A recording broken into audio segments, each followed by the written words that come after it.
Okay, so if you haven't watched some of our webinars in the past, or you're interested in QKD but want to learn a little bit more, there are many different QKD protocols. But why QKD in the first place? Why is it so promising from a security standpoint? So QKD is more secure than public key cryptography, and really we make that claim because it does not really have the mathematical structure that a lot of public key cryptography relies on. We're getting our security from the laws of physics and quantum phenomena, rather than relying on assumptions about hardness of certain math problems and the structure that is found in how these public and private keys are currently generated on the internet. So QKD does provide the security that not only draws on the laws of physics, but because of that, it will last in perpetuity. It is future-proof against attacks today, but also emerging attacks, quantum attacks, and classical attacks. So how is this possible? There are some physical phenomena and theorems of quantum physics that are unique to these very small quantum particles. In this case, we're using photons, single particles of light that encode our quantum states. And now these quantum states have certain properties. For example, the no cloning theorem, or the no cloning property. This is a property that really can act as a security feature for quantum communication networks.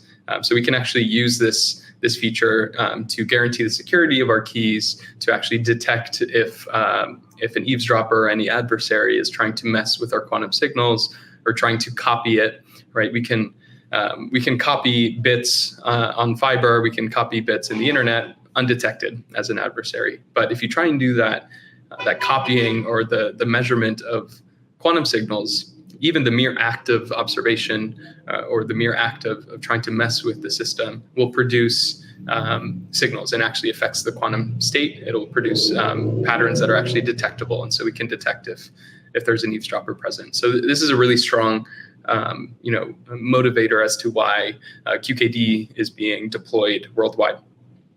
Now, within QKD, there are many different protocols for quantum key distribution, each leveraging different kinds of quantum physics properties.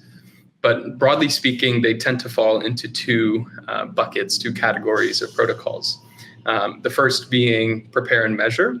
So prepare and measure is the oldest protocol of QKD and known to date. This was from a paper written in 1984.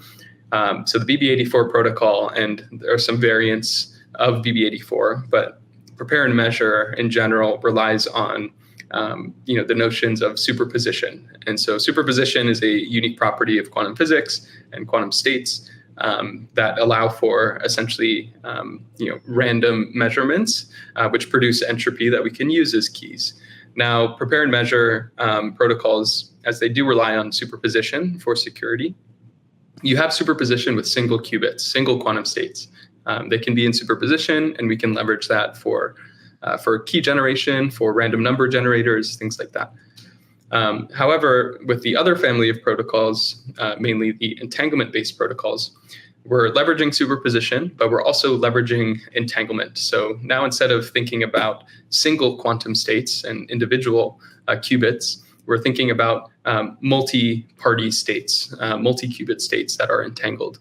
And now this entanglement, what it provides is essentially non-local correlations that are really strong and stronger than any kind of classical correlations. So they are entangled and correlated at the physical level, and they have unique correlations that are only present in these quantum states.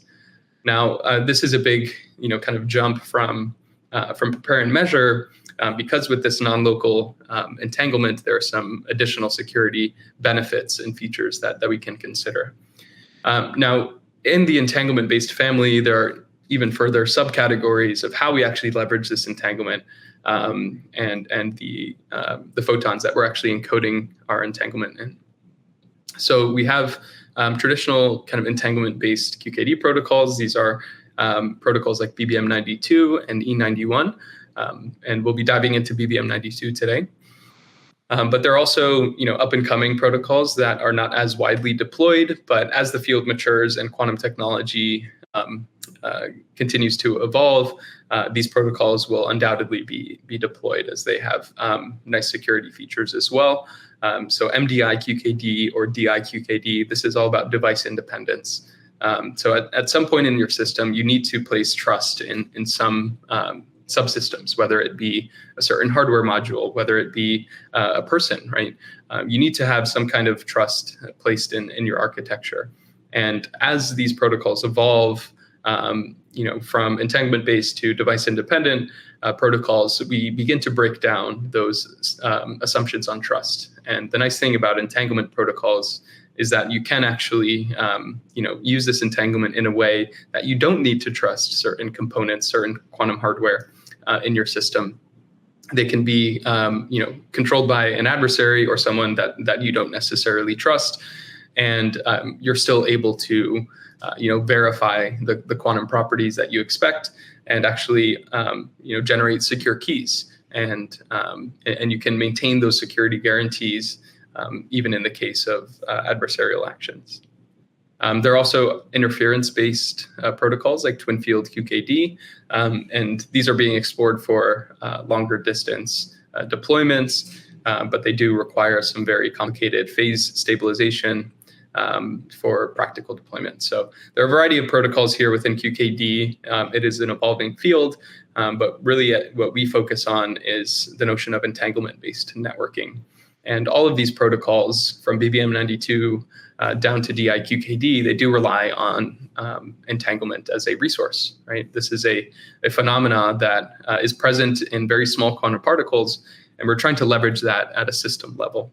And so what we focus on, and a lot of the layers I'll be talking about today, are really about how do we distribute entanglement to our nodes reliably? How do we use that entanglement to generate secure keys, in this case for encryption and for quantum secure communications?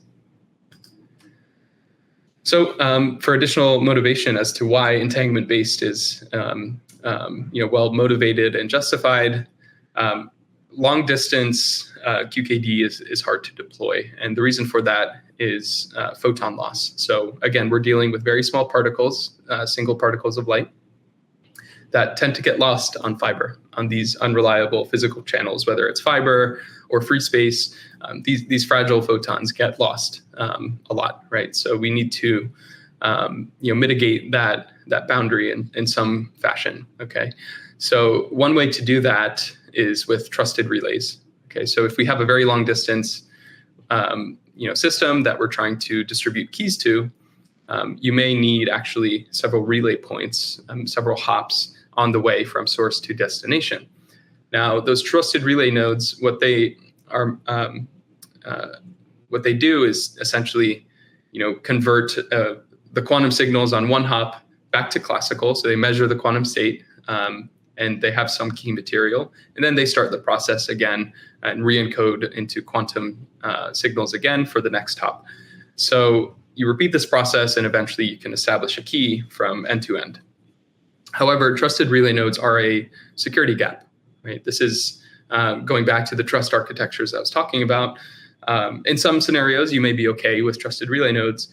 In other scenarios, you may not be, right? So it's a security gap when we have to convert from quantum to classical, because as soon as we convert to classical, we're talking about key material. This is sensitive bits of information that we want to maintain security. So how do we mitigate these issues with photon loss and with trusted relay nodes? The nice thing about entanglement-based protocols is that there's this notion of a quantum repeater. This is a device that's sole purpose is to extend the distance of our entanglement connections. And this actually removes the need for trusted relay nodes. And so the idea here with entanglement-based protocols and quantum repeaters is that we can actually extend the physical distance of our quantum channel without having to convert into classical information. So we can really, establish quantum channel end to end before we even measure the state and use it to generate key material. So there's no key material or sensitive, key information at any of these quantum repeaters. Their sole purpose is to extend the effective distance of our entanglement.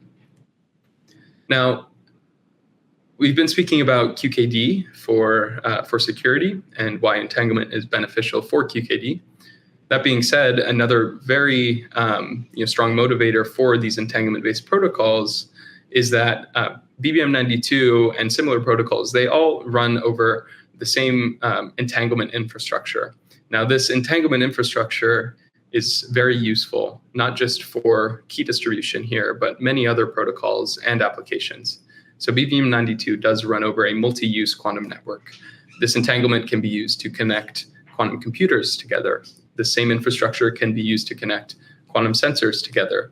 And this same entanglement infrastructure can be used to support other security protocols like direct encoding of bits into quantum states. Teleportation, you've probably heard of that as well.